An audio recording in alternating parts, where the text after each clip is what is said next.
The reason they moved from southern Russia and the Caucasus area into the West Asian region is because after the ending of the last ice age, the ice caps began to melt, and the sea levels rose over a period of a few hundred years, about 300 feet.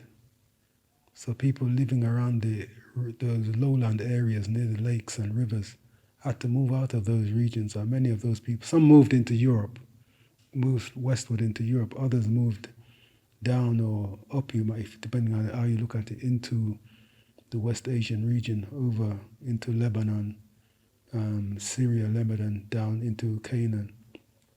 And this took place over a period of a couple thousand years.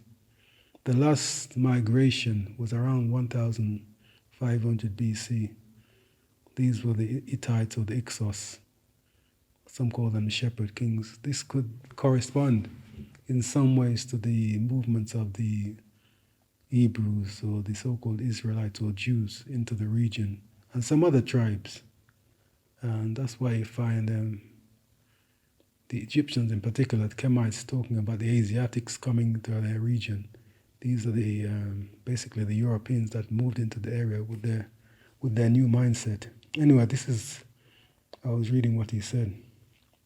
There were many waves of these Caucasus barbarians, most of them much too early to be differentiated very well by history and archaeology, but they affected all of the former modern Mediterranean to Indus civilization to a greater or lesser extent.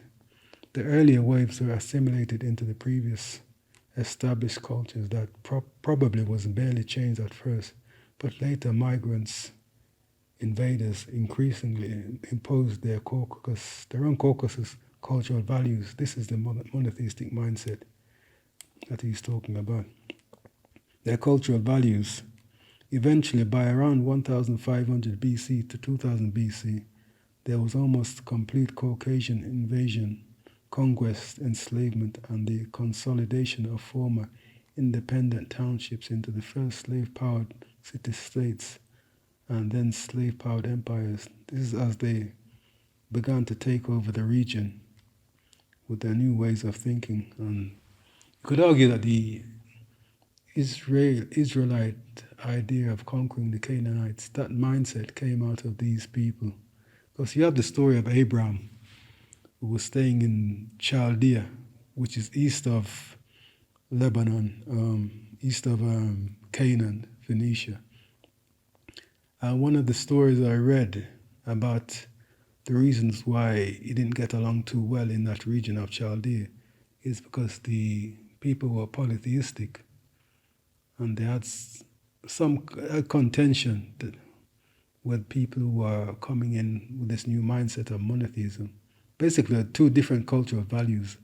As these people came down or came up from the Caucasus regions, they came with their mindset, and some settled, others didn't settle. Abraham didn't settle, so he moved westward towards the region of Lebanon, Israel as you call it today. And he came with a monotheistic mindset. That's why I think you probably have going down from that period up till around the 7th century when Islam was formed. That's the period when the monotheistic mindset was beginning to set in that region.